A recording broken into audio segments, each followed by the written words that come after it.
damos la bienvenida a todos a nuestro otro año más con nuestros coloquios de Historia del Derecho. Y este año inaugura la sesión Mariana Armon Dias Pais, que estudiou Direito na Faculdade de Direito da Universidade de Minas Gerais. Hizo una tesis ya de máster sobre la personalidad jurídica de los esclavos en la segunda mitad del siglo XIX en la Universidad de São Paulo, donde hace ahora mismo una tesis, está concluyendo la tesis doctoral, también becaria en el Max Planck Institute de Frankfurt. Y la tesis, ¿no? El título es Esclavos y tierras, entre posesión y títulos, la construcción social del derecho de propiedad en Brasil, 1835-1889. Y sobre este tema, entonces, nos va a presentar hoy Mariana, que tiene la palabra a partir de ahora, 40 minutos aproximadamente, y luego abrimos un turno de preguntas y debate. Gracias. Bueno, buenas tardes a todos. Yo quería empezar agradeciendo muchísimo a Laura y a Julia por la oportunidad de debatir un poco de mi tesis hoy con ustedes. Bueno, en el 1946, un escritor muy famoso de literatura brasileño, Jorge Amado, quizá algunos de ustedes ya leyeron algo de él, escribió un libro que se llama Seara Vermelha. En este libro, uno de los personajes más importantes se llamaba Bastião, era un descendiente de esclavos que vivía en el nordeste de Brasil en una hacienda. Y él trabajaba en la hacienda como empleado. Y en una fiesta, en una ocasión muy importante en la hacienda, el bautismo de una hija del propietario, el propietario se acerca de él y dice: Bastião, tú eres un empleado tan bueno que te voy a dar un pedacito de tierra acá en la hacienda. Y él empieza a trabajar en la hacienda y cree que la tierra es suya. Y la trata como suya, e incluso los otros empleados de la hacienda lo consideran propietario del pedacito de tierra. Y durante muchos años, Bastião siempre pensaba en acercarse al propietario y pedirle el título de la tierra. Y pedirle que pusiera en papel la tierra, que es la expresión en Brasil. Pero nunca se acercaba porque tenía vergüenza, porque creía que quizá el propietario consideraría que él estaba un poco desconfiado, entonces nunca le pidió. Muere el propietario y hereda la hacienda al hijo. Y en ese momento del inventario, Bastião otra vez piensa en pedir el papel, pero no lo hace, también por vergüenza y todo eso. Pasan algunos años y el hijo del propietario vende la hacienda y el nuevo propietario dice que no quiere ninguno de los empleados viejos allá. Y como Bastião no tenía el papel, no fue considerado dueño de la hacienda y como los otros empleados tuvo que salir, tuvo que dejar su pedazo de tierra y emigrar para São Paulo.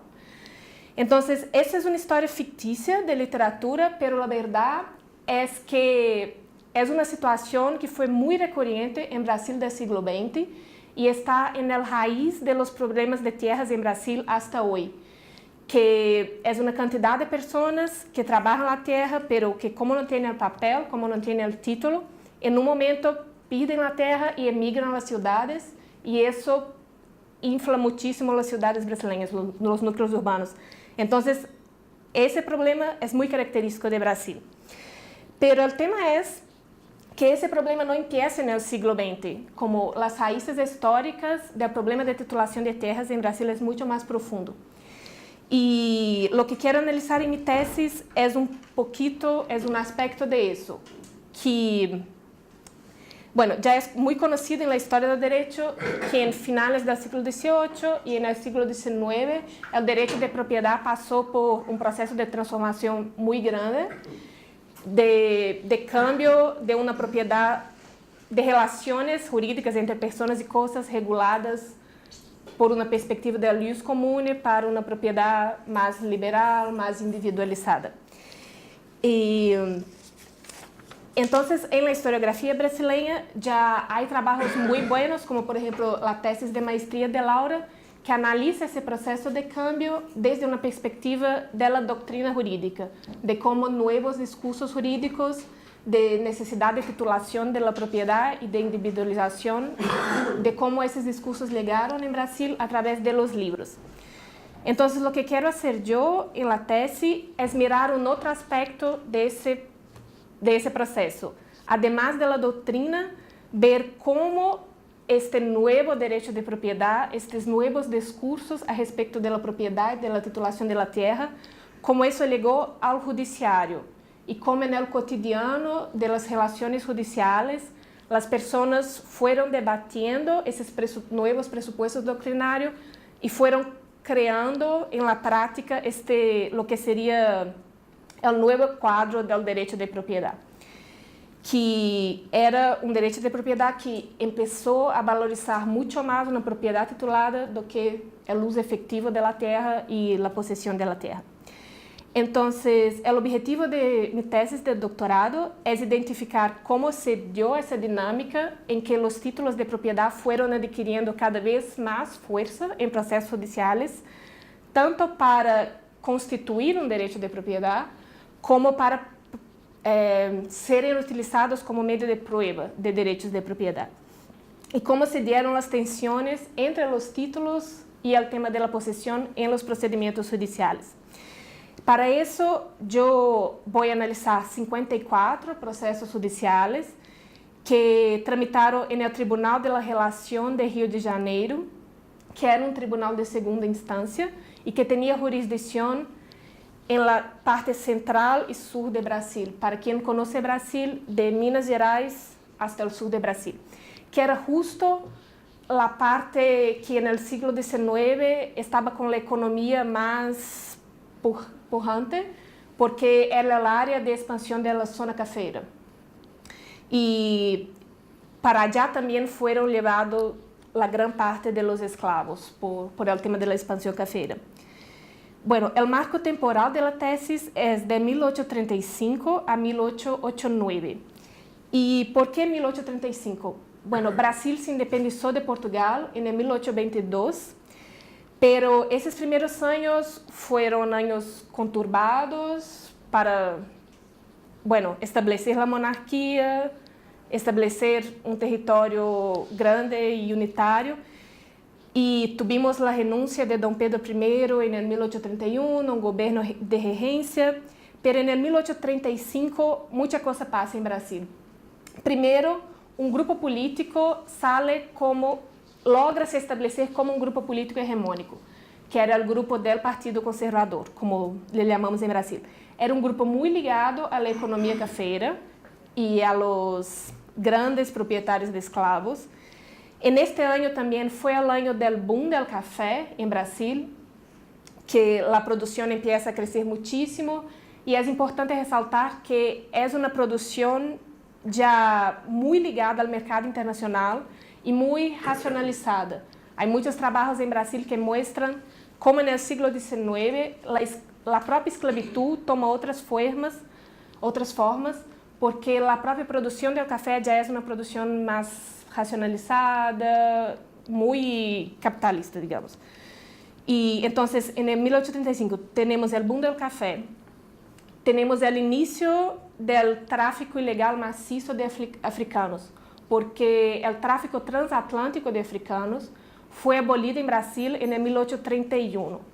Y de 1831 a 1835 empiezan a bajar el número de africanos importados ilegalmente, pero en el 1835 empieza a subir otra vez. Y entre 1835 y los primeros años de la década de 1850, entran en Brasil, se calcula que aproximadamente 700.000 africanos de manera ilegal. Entonces es un número muy expresivo, es un número muy alto si ponemos a pensar, de propiedad ilegal que entró en Brasil. Y eso pone un problema a las autoridades. Bueno, además de eso, cuando el Partido Conservador se torna hegemónico, ellos tienen un proyecto de gobierno, un proyecto de crear un Estado brasileño mirando a Europa, y empiezan a implementar ese proyecto. Y ese proyecto tiene también repercusiones jurídicas muy fuertes. Eran un grupo, muchos de ellos eran juristas, por ejemplo, y escribían libros de derecho y todo eso. Entonces, yo decidí empezar la investigación por ahí. Y yo termino en el 1889 porque es cuando se acaba el imperio de Brasil y la esclavitud se acabó en el 1888, entonces un año antes de la proclamación de la República. E porque outra decisão que eu tomei na tese foi de analisar a propriedade de terras e a propriedade de escravos de maneira conjunta. Porque uma outra característica da historiografia brasileira é que a gente que trabalha com esclavitud e a gente que trabalha com terras. E não há muito diálogo entre essas duas historiografias.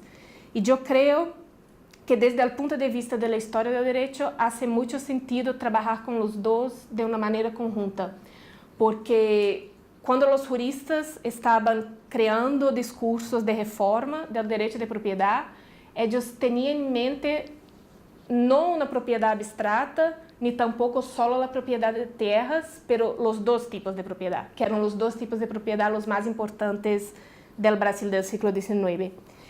Então, um dos pressupostos da tese é que é fundamental analisar esses dois tipos de propriedade em conjunto e em conjunto com esse processo mais amplo de cambios e de reformas no direito. Bueno, entonces, lo que voy a presentar hoy son algunos de los resultados parciales de la tesis. No voy a presentar sobre todo el periodo. Yo voy a presentar del periodo de lo que llamamos el tráfico ilegal, que es de 1835 hasta principios de la década de 1850. E analisando os processos judiciais dessa época, eu identifiquei algumas características muito presentes em todos eles. Primeiro, é que nesse período a possessão sigue tendo uma centralidade muito forte nos processos. Já há, no nível da educação jurídica, dos textos jurídicos, discurso de necessidade, e no âmbito da burocracia do governo também, discurso forte de necessidade de identificação dos proprietários de titulação, pero na prática judicial isso aún não chegou de maneira tão forte e a possessão sigue sendo o que norteia esses processos. Por exemplo, em 1837, o padre Francisco do Carmo Frois e Henrique José da Silva Barbosa começaram uma ação de demarcação de pedaço de terras. E seu argumento para pedir a marcação judicial da terra era que estavam em possessão de uma sesmaria. Sesmaria eram os pedaços de terras concedidos por la corona portuguesa durante o período colonial, que estava de possessão de uma sesmaria há muitos anos. Pero o pedaço de terra que queria ser demarcado, a realidade é que era muito mais amplo que a sesmaria que foi efetivamente concedida por la corona portuguesa. E então, em sua petição inicial, ela começa a explicar por que está pedindo a demarcação dessas outras terras. E, em momento, ela disse, e aqui é uma cita: "Eu comprei as primeiras possessões de Salvador de Fristas", ou seja, comprou possessões, não sesmarias. E eu las cultivei a mis próprios custos antes de ter os títulos. Então, o que queria agora era uma demarcação, porque sua ideia era que a sentença final de demarcação serviria como título de sua propriedade para o futuro. Esse processo, ao final, foi anulado por el Tribunal de la Relación por questões formais, porque não foram citados os confrontantes, pero é muito interessante ver em los processos de demarcação dessa época como a estratégia das pessoas de pedir uma demarcação judicial para depois ter papel que prueba que são os dueños, para não ter que confiar solamente no argumento da possessão. Pero a possessão sigue importante porque é como que está no origen do argumento que hacen judicialmente. Então, empiezan com argumento judicial de possessão e querem que o judiciário les haga pedaço de papel al final, título. Outro exemplo, em 1834, o escravo Antônio começou processo judicial e seu argumento era que depois da morte de seu senhor, ele se quedou abandonado, que ele era res de relicta, e essa é uma expressão que seu abogado usa, era res de relicta, propriedade sem senhor, e por lo tanto nadie exercia possessão sobre ele e teria que ser considerado livre. Pero essa petição foi embargada por Inácio dos Santos. E Inácio dos Santos argumentava que o escravo Antônio nunca havia estado em possessão de sua liberdade, que ele sempre havia sido possuído por um senhor, que depois do senhor inicial foi possuído por Felícia Maria e depois por ele, e por lo tanto não deveria ser considerado livre por el judiciário. Bueno, entonces las dos partes presentaron testimonios, todo eso, y es muy interesante porque Ignacio, el que embarga la libertad, él presenta el inventario de la muerte del primeiro senhor de Antônio. E nesse inventário estão elencados alguns escravos que se quedam como herência, pero não está elencado Antônio. Então, como que ele frisa que seu direito sobre Antônio se basava em la possessão. Al final, os jueces consideram que estava provada a possessão de Ignacio sobre Antônio e lhe negam a liberdade. Ou seja, mais uma vez, um argumento de possessão genera uma decisão judicial e que em outros processos vemos que muitas vezes essas decisões judiciais eram utilizadas como se fossem títulos em processos futuros, se houvesse uma outra contestação da liberdade mais adelante. Outro caso, por exemplo, de 1835, Francisco Xavier da Cunha e sua mulher começaram um processo judicial dizendo que o réu, Ignacio, estava fazendo escavações e tentando demarcar para si um pedaço de terra que possuíam em la villa de Resende, que é lá em província de Rio de Janeiro. Eles argumentavam que o terreno era de eles porque tinham um documento de concessão hecho por la Câmara Municipal de la Vila, que era o órgão que tinha competência para fazer as concessões de terras. O réu, del contrário, argumentou que ela havia recebido uma primeira concessão anterior à concessão de los autores, que era datada de 1832, e que, por lo tanto, o pedaço de terra era tuyo e não de los autores. Adelante dessa situação, o juez chamou o fiscal da Câmara Municipal, que era responsável por las duas concessões. E o que dijo o fiscal é que ele sí poderia haber hecho a segunda concessão, porque o réu, quando recebeu a primeira concessão, não exerceu possessão sobre o terreno. E que para que o título fosse considerado válido, a possessão teria que haber sido exercida. A possessão confirmaria o título. Essas são as palavras do fiscal. Então, acá, nesse caso, vemos também que outra vez um título entendido como um pedaço de papel emanado por el governo não se sostenía solo no judiciário brasileiro nesse período. Era muito importante que a parte sempre alegara, argumentara por la possessão também. Bueno, uma outra característica muito presente em los processos judiciais dessa época é um debate muito forte sobre que seria título de propriedade, porque a doutrina estava dizendo, e o governo também, em relatórios ministeriais, tudo isso, temos que identificar os proprietários, temos que fazer a titulação da propriedade. Mas quando isso chegava ao judiciário, a pergunta era, que é um título de propriedade? E o que vemos é que as partes apresentam um montão de papeles, os mais variados tipos de documentos, e sempre tentam fazer o argumento de que isso poderia ser considerado como um título de propriedade. Então, há muito debate no judiciário sobre isso. Por exemplo, em 1827, os escravos Anastácio, Simão e João foram libertados por seu senhor no testamento.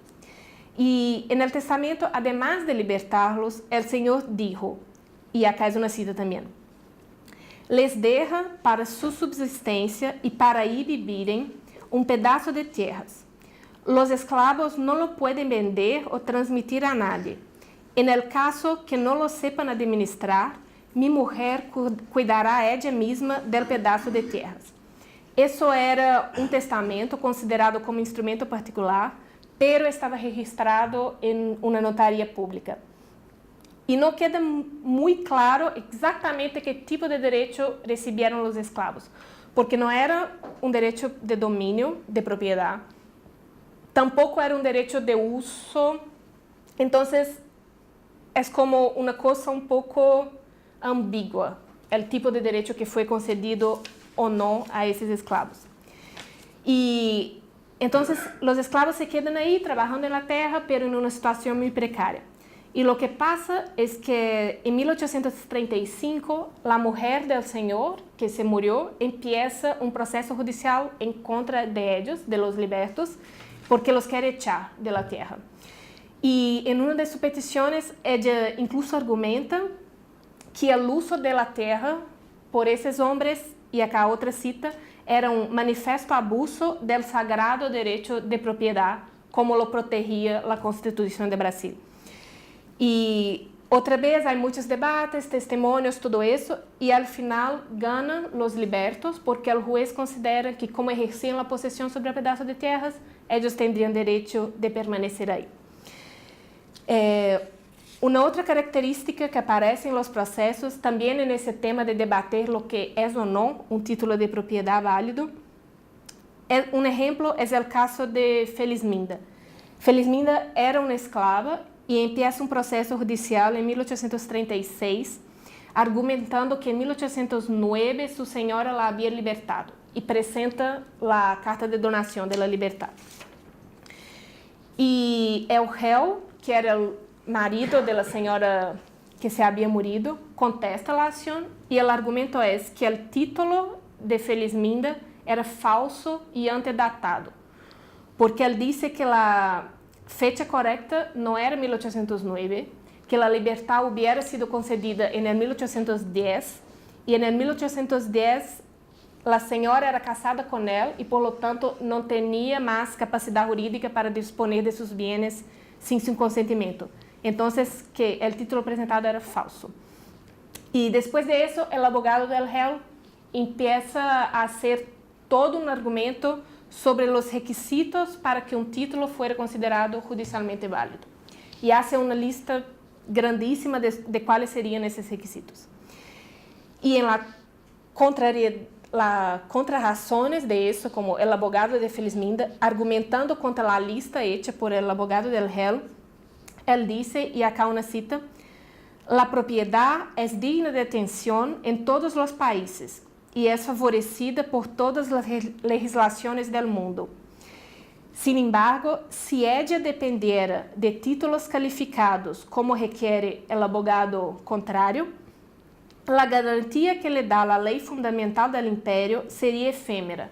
Ou seja, o argumento é que se empezamos a ter requisitos muito fortes para considerar algo como título ou não, a própria propriedade, que é garantizada pela Constituição do Império, não poderá ser defendida efetivamente no judiciário. E, por último, a última característica que me gostaria de ressaltar é o tema da propriedade escrava ilegal, porque isso vai ter um impacto em las discussões sobre títulos válidos e sobre possessão. Um outro exemplo. Em 1844, um português cruzou a fronteira de Brasil com o Uruguai e, chegando a Montevideo, encontrou 4 africanos que estavam no exército em Montevideo.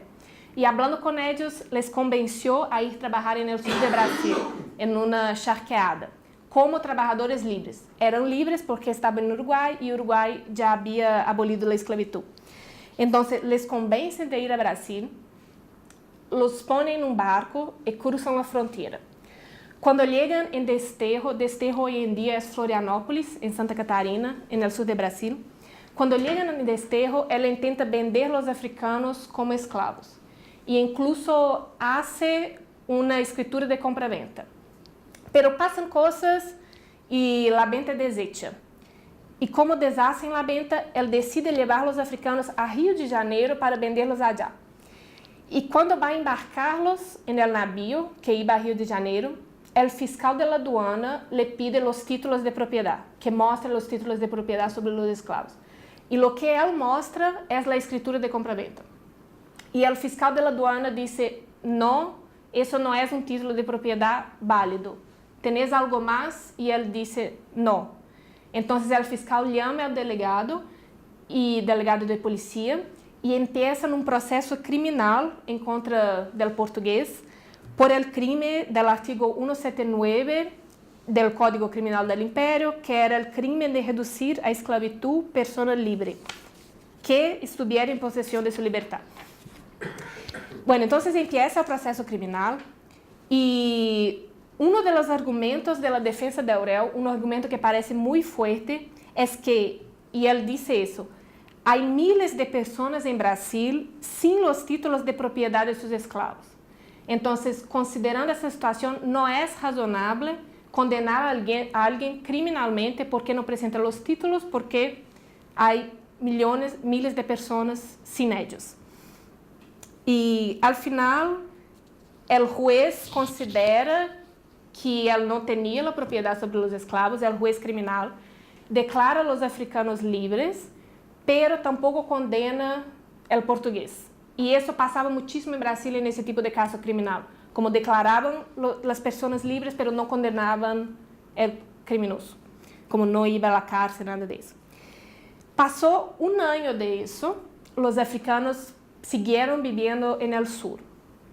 Y en 1845, un año después del proceso criminal, un hombre de Rio de Janeiro, que vivía en Rio de Janeiro, que se llamaba Francisco de Oliveira Martins, empieza una acción civil en contra de uno de los africanos, diciendo que era su esclavo. Entonces, era una acción civil para declarar la esclavitud.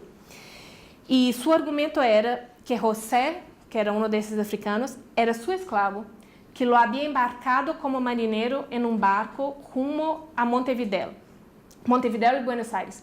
Y que cuando llegó en Montevideo, y acá es una palabra de él, por el desorden de la ciudad, que se huyeron los esclavos.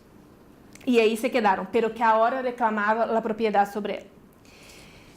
Y la defensa del réu lo que argumenta es, acá es una cita también, no probó el autor con ningún documento el modo por lo que adquirió José.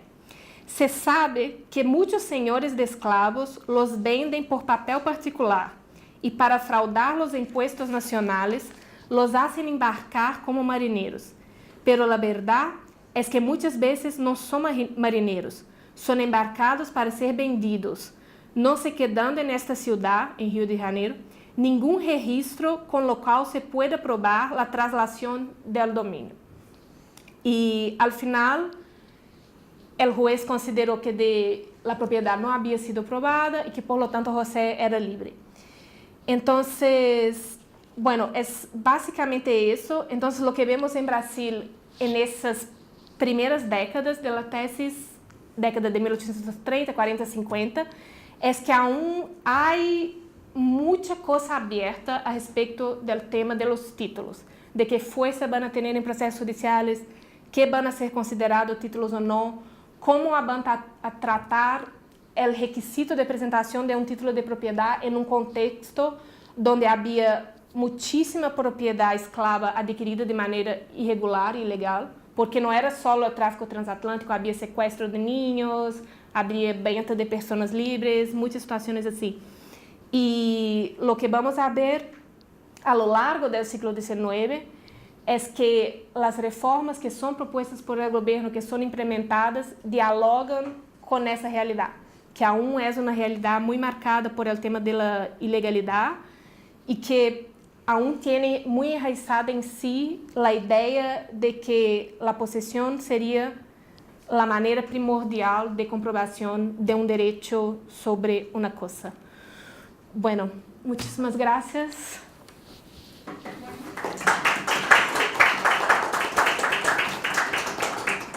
Muchísimas gracias, Mariana. Estupenda presentación, muy clara. Abrimos un turno de debate. Tenemos aquí Fernando, que ha pedido la palabra, tenemos el privilegio de contar también con usted. Yo también tengo un par de preguntas para hacer. Bueno, empezamos con Fernando. Bueno, en primer lugar, muchas gracias y encantado por esta preciosa intervención tan tallada y tan necesaria. Sobre este tema, si planteas como hipótesis la importancia de la posesión, el mecanismo de determinación de la posesión, los juicios posesorios, en la realidad, en la experiencia jurídica del siglo XIX, frente a una imagen circulante que hace predominar la importancia de la propiedad, de esa nueva propiedad simple, absoluta, decimonónica. Yo creo que está bien poner de manifiesto la importancia del fenómeno posesorio, y está bien ponerlo de importancia, y siempre teniendo en cuenta que no solo es algo propio de la realidad brasileña, ¿no? Sino que nuestra propia, una realidad continental, europea, iba a decir entre comillas adolece, porque no necesariamente adolece, transita por los mismos y utiliza los mismos mecanismos. Sí. Yo ahora estoy embarcado en una investigación mayor que empieza sobre esto mismo, es decir, cómo el recurso a mecanismos de determinación posesoria sirven no para definir los títulos de propiedad, sino que esta misma determinación de la posesión, la importancia del fenómeno posesorio, sirve en el 19 en todos los sitios para determinar quién es el propietario. Sí. No hay otro. Es decir, si examinamos la realidad española entre mediados del siglo, podríamos incluso adelantarlo al fenómeno de la abolición de los señoríos señoriales. La abolición de los señoríos señoriales se produce en España siguiendo mecanismos muy parecidos a los que ha relatado. Sí. Son expedientes de presentación de títulos. El amparo pedido en esos expedientes de presentación de títulos sirve como material probatorio en un futuro declarativo sobre la propiedad. Es decir, que la situación es bastante similar. Máxime, esto no se repara, no se termina, no afecta a la abolición del régimen señorial, sino que tiene que ver con toda la construcción de la propiedad contemporánea en España. Ya Costa ponía de manifiesto que el registro de la propiedad español no era un registro de propiedades, era un registro de posesiones. Es decir, estadísticamente, la forma de acceder las situaciones reales, y creo la palabra así con un sentido, al registro español es a través fundamentalmente de expedientes de información posesoria. Sobre esto yo creo que habría que ir un poquito, y no quiero extender mucho más en la introducción, me gustaría que ir un poquito más allá y que calificases qué tipos de juicios, de pleitos, ¿qué son? ¿Remedios? ¿Son juicios declarativos? ¿Son interdictos? Son procedimientos especiales para la determinación de dichos juicios de demarcación. Se recurre a los mismos remedia posesoria tradicionales o se inventan otros. ¿Cuál es la relación con esto? Y la segunda, esto es ignorancia, existen registros, como un registro de la propiedad, hay protección basado en la inscripción de esta propiedad o de esta posesión en el registro. Se plantean problemas de conflicto entre quien hace ver la posesión efectiva sobre la tierra frente al que ha ganado la inscripción en el registro. Este será uno de los grandes problemas de principios del siglo XX en España. Los civilistas lo llaman como conflicto entre legitimación posesoria y legitimación registral. No deja de ser que alguien ha llegado al registro y ha obtenido una inscripción y sobre la base de la inscripción registral expulsa a los poseedores efectivos del fondo. Esto genera una conflictividad enorme durante la dictadura de Primo de Rivera, que se resuelve de una forma política. Estas son preguntas. ¿Qué tipo de procedimiento? ¿Cómo juega el registro en todo esto? Ok. ¿Contesta ahora? Hacemos un grupo de preguntas y luego te doy la palabra. Tenemos tiempo. Tú sabes que lo que yo sé sobre esto no sé por qué. Y por lo que han publicado y por lo que me han participado. Pero de todas maneras tengo ahí alguna pregunta sobre la que quiero escucharte, ampliando un poco el panorama. Sobre todo desde el punto de vista de por qué me he acercado yo a esta problemática. Con dos preocupaciones. Una de ellas respecto a la esclavitud tras la abolición, la posabolición. y otra, la de qué ocurre, qué pasa en Brasil con los derechos territoriales de los pueblos indígenas. El episodio 19 pues, es la regla general, ¿no? En gran parte de Brasil, de con eso. Respecto a lo primero, ¿hasta qué punto la documentación judicial que tú estás manejando se refleja o se plantea a propósito de la condición intermedia entre esclavitud y libertad? Parece que estamos jugando con un binomio, la posición que tú has hecho. Sí. Hombre, la abolición de la esclavitud llega a Brasil en un término distinto que en España o que en Cuba, porque en Cuba se sigue contemplando un estatus de emancipado, mientras que la abolición en Brasil no llega a esos términos. Antes de la abolición funciona el estatus de emancipado como algo que no es ni libertad ni esclavitud, y después de la abolición parece que no es esa claro. ¿Hasta qué punto se refleja en la documentación judicial o no? Y luego una pregunta que por lo que la manera como la has presentado el asunto me da la impresión que tiene que ver con las posibles limitaciones de documentación judicial. Es riquísimo el resultado de centrarse en documentación judicial, la manera como tú entras el tema, incluso lo ha hecho también para el siglo XX, ver documentación judicial respecto a la esposa de juicio, a la subsistencia del esclavitud así. Pues ahí aparece un mundo que no se sospecha si uno no entra en esa documentación de casos, ¿no? Pero claro, también ha hecho cierta referencia Fernando a ello.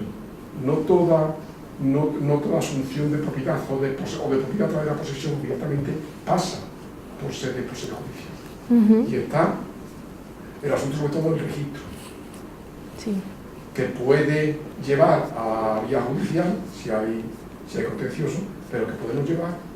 Entonces, a mediados del siglo XIX, me da la impresión que es así, con la ley de tierras, que crea un registro que, si mal no recuerdo, pero no sé hasta cuándo, lo pone más en manos de los párrocos que de los jueces. ¿Hasta qué punto ese registro no funciona en un sentido, no concreto general, pero a muchos efectos, de expropiación masiva de tierras indígenas, con creación de grandes propiedades donde las comunidades indígenas o tienen que evacuarlas o se quedan como comunidades cautivas en situación prácticamente de esclavitud? Y eso tú lo has comprobado incluso hoy en la documentación judicial. Entonces, entre ayer y hoy, me da la impresión de que eso es muy opaco, porque parece que hacer judicial no va, o porque no se entienda que los colectivos, como son las comunidades indígenas, puedan ser parte en pleito con respecto a los registros ya existentes por parte de otros titulares que son los primeros en escribir las tierras que de hecho son indígenas, o porque de entrada renuncien a esa posibilidad, no lo sé. Entonces me gustaría escucharte un poco más sobre esta cuestión que es un poco injusto que te las plantees, porque no es la que tú has puesto sobre la mesa, pero que están ahí, ¿no? Sí. Yo te hago 2 o 3 comentarios también, ya contesto a todo, no sé si hay alguna palabra más, o hacemos una primera. No, yo también en el mismo sentido de que te ha señalado ya Fernando y Pipo, yo creo que tú has la cronología, estoy hablando más en términos de organización de la tesis, que me habías ya preguntado un par de veces. Me parece que en 1889 como cronología es un marco demasiado tradicional, es el marco político, pero la cronología tendría que ser la ley hipotecaria y la creación del registro. Que daría mucho más fuerza a lo que te han comentado ellos también, todo el problema de la tierra indígena. Yo creo que daría más fuerza a tu argumento si la cronología la centraras en los años 60, 70, que es la ley hipotecaria, que es cuando a partir de ahí sí, yo creo que cambiaría el planteamiento del proceso judicial, o sea, no tanto 1889, a menos que tengas otras razones para decirme 1889. Y a mí me parece un acierto también los 2 tipos de propiedad conjuntamente y tal. Me parece que, no sé, en estos 54 procesos que has mencionado, no has entrado mucho en, no me queda claro más o menos la proporción. Has mencionado muchos que son de propiedad, ¿no? Titularidad de tierra, muchos que son esclavos como sujeto, el esclavo intentando ser propietario, ser reconocido, y otros del esclavo como objeto. Yo no sé más o menos si puedes detallar un poco más este panorama, las proporciones entre uno y otro, qué es lo que te está sirviendo más para el argumento. Y otra cuestión que tampoco has entrado y que habíamos comentado alguna vez, es más una curiosidad sobre el lenguaje en estos procedimientos, sobre todo esta primera mitad, hasta 1850. dominio y propiedad, ¿no? Que tú me dijiste alguna vez que aparecen los dos términos, a veces aparece dominio, a veces aparece propiedad. Entonces te preguntaría, cuando aparece dominio, a partir de un cierto momento ya es más propiedad, ya se deja el viejo término del dominio.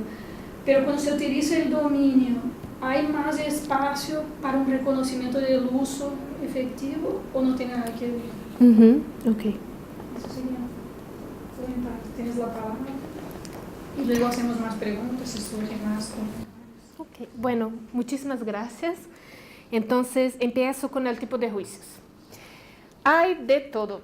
De tierras, hay interdictos posesorios, hay procedimientos de reivindicación de propiedad, hay demarcaciones judiciales y hay lo que llamamos en Brasil, no sé si tendría un equivalente acá, procedimientos de manutención de posesión. Sí. Pero una cosa que pasa mucho es que en esos primeros años, los años que yo expuse acá, no hay mucha clareza de que determinados tipos de procedimiento deben seguir un determinado curso judicial.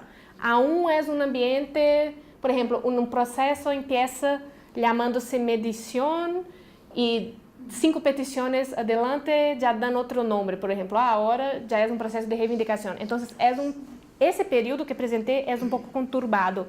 En la segunda mitad del 19, empiezan a determinar de una manera más estricta en el judiciario los tipos de procedimiento, los pasos de cada procedimiento, anulan procedimientos porque no siguieron reglas procesales, como se ve que el propio proceso civil va cambiando también a lo largo del 19. Y eso de tierras. De esclavitud, yo utilizo las acciones de libertad, las acciones de esclavitud, y la idea inicial de la tesis era trabajar con procesos en que los esclavos son el objeto, donde no se discute la libertad, es una pelea entre dos señores. Y lo que pasó fue que en mi primer viaje al archivo pude sacar fotos de algunos. En el segundo viaje, que sería el viaje más grande, donde sacaría todas las fotos, interdictaron los procesos judiciales. Y bueno, fue una cosa muy dramática. Después de 2 semanas allá, empezaron a entregarme algunos, pero la verdad es que esa parte de los procesos que tendrían los esclavos como objeto se quedó medio desfalcada. Yo logré sacar fotos de poquísimos, no tantos como quería yo, pero fue un problema del archivo. Y interditaron por más de 1 año, era un proceso de digitalización y reorganización del fondo, entonces al final no pude incorporar tanto eso, pero algunos poquitos sí. Y ese es sobre el tipo de juicios. Y el tema del registro, que yo creo que apareció también prácticamente en todas las preguntas. La posesión sigue teniendo importancia en lo largo del 19, pero el registro tiene un impacto grande en los procesos judiciales. En los procesos de tierras, yo aún estoy verificando cómo, pero de los de esclavitud ya verifiqué, y lo que pasa es que el registro de esclavos no era obligatorio, pero en 1872 el gobierno instituye un registro obligatorio de esclavos. Y lo que hacen es, como había ese problema de la titulación de la propiedad esclava, es un registro declaratorio. Entonces, alguien llegaba al registro y decía, yo tengo 3 esclavos, se llaman José Antonio María, y hacían el registro. Y eso incluso fue un periodo en que hubo otra vez un grande proceso de esclavización de personas libres, porque como era declaratorio, llegaban ahí, decían, él es mi esclavo, registraban, y después para desconstituir eso era un problema, porque tenía que ir a juicio, era complicado, etc.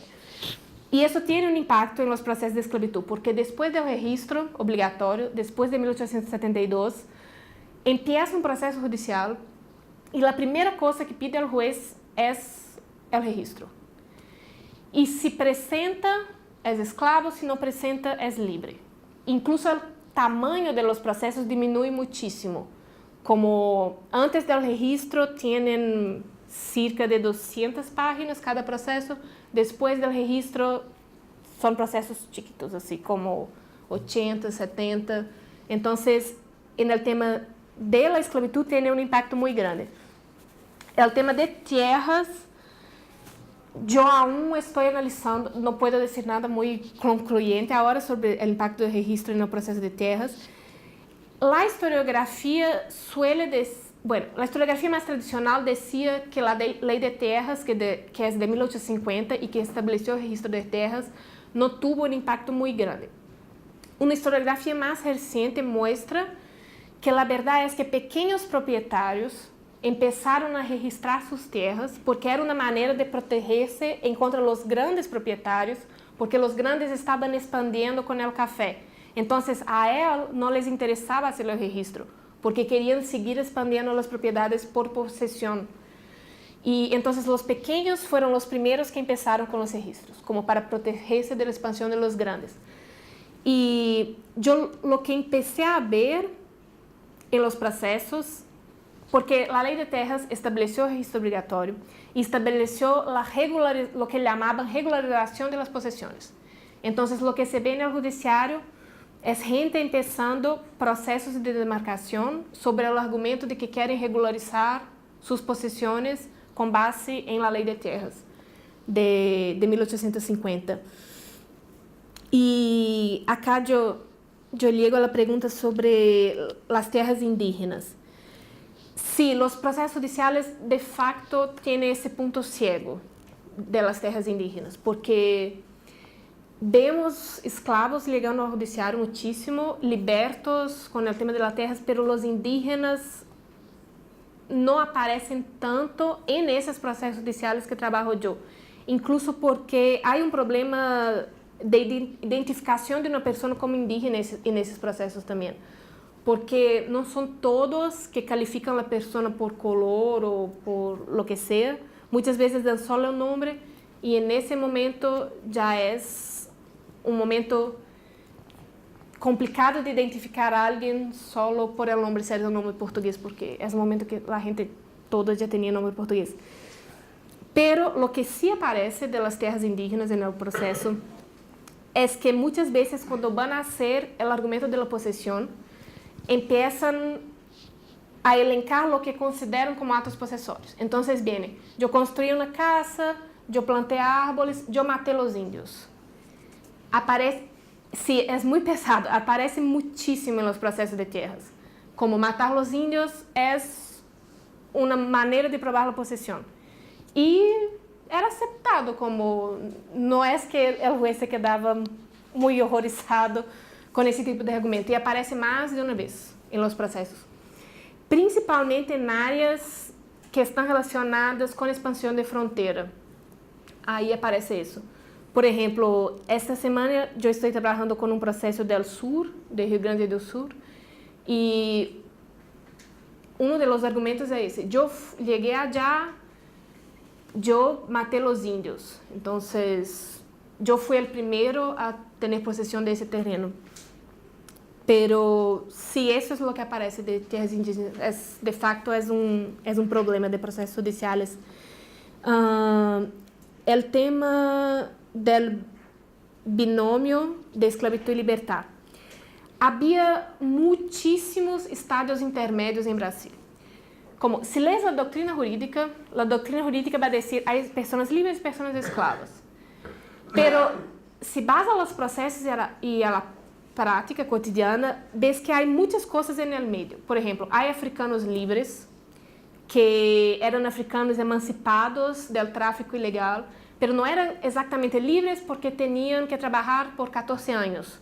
Então, há africanos livres. Há os sexagenários, depois da lei dos sexagenários, que é de 1885. Há os ingênuos, que foram os hijos de los esclavos libertados por la lei de Vente Libre, que é de 1871. Pero o que aparece mais são os escravos alforriados condicionalmente, que era quando se concedia uma alforria depois do implemento de uma condição. E isso é um estado intermédio que genera muita discussão judicial Y es una situación muy precaria, porque en ese ambiente, donde lo que probaba la propiedad era la posesión, un esclavo alforriado condicionalmente no era un esclavo, pero como tenía que implementar la condición, que en general era prestación de servicios por algunos años, seguía haciendo las mismas cosas que hacía como esclavo. Entonces, la gente seguía percibiéndolo como esclavo. Y cuando eso llegaba en un proceso judicial y le llamaban testimonios, la gente decía cosas, pero yo vi, hay un proceso que la testemunha dice eso, yo fui a la casa y el señor dijo, vaya a buscarme un vaso de agua. Y dijo con el tono de que un señor habla a un esclavo. Entonces, ese estado intermedio de alforria condicional era muy propenso a que la persona volviera a ser esclava en un proceso judicial, porque probar era complicado, justo por el tema de la posesión, de lo que importaba era la percepción social, de lo que estaba pasando, de la relación. ¿Qué más? Ahora, de Laura, sobre el marco temporal. Bueno, yo establecí en 1889 justamente para ver cuál fue el impacto del registro obrigatório de esclavos, de la ley hipotecaria, porque yo pensé en terminar en la ley hipotecaria, pero me gustaría ver el impacto de eso, porque yo quiero ver cómo va cambiando eso en los procesos judiciales. Y por eso decidí 1889, pero yo sé que es como muy tradicional ese marco. No, que solo mencionaste la República, por eso. Sí, no. Pero la idea era como ver lo que pasó, porque en la década de 60, 70 van a haber cambios muy relevantes. Entonces, yo quiero ver qué pasa después. Y la cuestión del lenguaje, de los procedimientos. En los procedimientos del principio, en esos primeros años, se usa mucho dominio y poseedor y posesión. Yo soy señor y poseedor, por ejemplo. Es el lenguaje predominante. Hay veces que aparece propiedad, pero no es siempre. Pero eso también va cambiando. Como a fines de la década de 50, el término propiedad pasa a ser más presente y términos de palabras como sagrado derecho, referências à Constituição do Império, que defendia o direito, garantizava o direito de propriedade em seu caráter absoluto, esse tipo de coisa, começam a ser mais presentes também, ao final da década de 50. E, ou seja, há, em certo sentido, mais ou menos uma equivalência entre o uso do termo domínio e a possessão como o elemento mais presente nesse tipo de processo. No sé si contesté a todos. Solo un apunte sobre los juicios de Manutenendo son especialmente interesantes. Yo creo que vienen a ser el ínterin castellano o yo creo que son remedios que apuntan a la defensa, curiosamente, de la detentación. Es un sumarísimo de posesión. Sí. No lo sé, te pregunto, Mariana, yo Sí. creo que va por esa línea. Curiosamente, un poco cuando nos enfrentamos a esta experiencia, hay que dar la vuelta a la jerarquía de la situación o de los derechos reales, es decir, empezar no por la propiedad y por la demostrada detentación según Savigny, sino que hay que dar la vuelta al calcetín, tan burda. Cegar un sumarísimo de posesión a través de un expediente en la que la contradicción es muy... incluso puede que no haya contradicción. Y al ganar el sumarísimo de posesión, el decreto de Manutenendo, tiene muchos nombres en la doctrina procesal y es bastante antiguo, te sirve para ganar la posición en un futuro plenario posesorio, ya en otro interdicto, te sirve para ganar la posición de demandado. Sí. Con lo cual, esto fortalece incluso este amparo, este decreto obtenido en ínterin, te sirve durante lo que dure el pleito para aprovechar los frutos de la cosa. Sí. Suele ser algo muy relevante que, sin embargo, en la doctrina privatista del siglo XIX aparece como, bueno, esto es una cosa como de derecho penal, esto no merece la pena ni siquiera detenerse en ello. No, precisamente es el elemento, es uno de los remedios, ¿no?, de los juicios, claro, pues no ni siquiera se le llama juicio, más interesante para identificar, para empezar a identificar al que se quiere que sea propietario, ¿no? Eso mismo, ese tipo de... Y, atención, ese tipo de expedientes, remedios que no llegan a ser juicio, pues claro, no pueden declarar. Lo único que pueden declarar en su caso es la detectación, ni siquiera la posesión, que eso luego se llama un pleno posesorio. Son también la misma aparente confusión entre procedimientos que acabas de señalar, ¿no? Empiezan a llamarse de una forma, terminan a llamarse de otra. Eso también se registra en la experiencia española. Cuando después de la primera ley hipotecaria hay un título 14 que habla de informaciones posesorias. En el caso español, al registro de la propiedad acceden directamente posesiones. No necesitas un título declarativo de propiedad previo para acceder al registro, hacer la posesión, y esto es una situación que lleva hasta el 1944. Es entonces cuando ya está concluida el proceso de apropiación, diríamos. Pues bien, los procedimientos de ese título 14 de la ley hipotecaria son parecidos a otros de la ley de enjuiciamiento civil. Y hay un gran debate sobre de qué procedimiento estamos hablando cuando alguien hace valer su posesión sobre si tiene que acudir a uno, tiene que acudir a otro, puede empezar por uno pero termina por otro, hasta el punto de que cuando se dificultan mucho las cosas, incluso el Tribunal Supremo crea una doctrina legal sobre el juicio por desahucio por precario. Esto es de 1884, empiezan las primeras sentencias, para pasar de todas las complicaciones de la ley hipotecaria y de la ley de enjuiciamiento civil y directamente efectuar, se dice, un juicio de efectuación de la posesión a favor de quien la tiene inscrita, sin convirtiendo a todos los que efectivamente la tienen sobre tierras como precaristas, ¿no? Es un juicio sobre precario que de alguna forma triunfa tanto que hace inútil, ¿no? Hace que no se practique el resto de mecanismos de defensa de las posesiones. No, pero pues, la situación también es parecida en el continente. Sí, y incluso sobre los juicios de mantenimiento. Sí, de manteniendo. Manteniendo.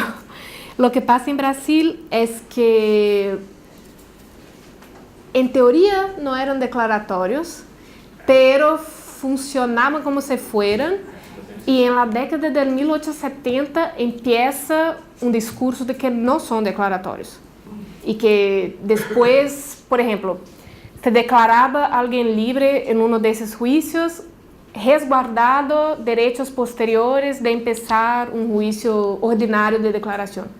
Entonces, una idea más fuerte y que tiene que ser efectivada de que son sumarios y no son declaratorios es de la segunda mitad del siglo XIX en Brasil.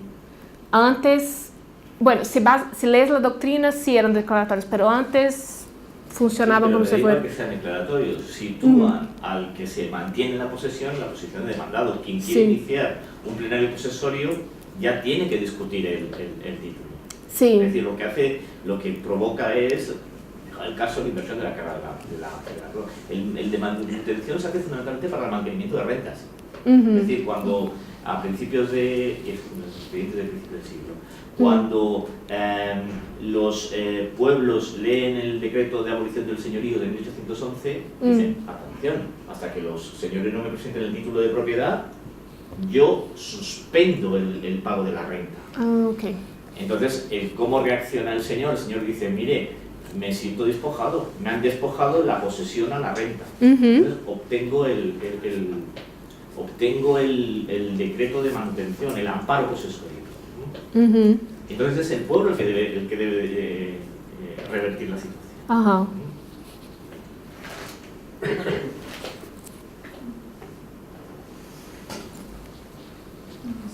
¿Alguna pregunta más? Yo solo un apunte. No lo de matar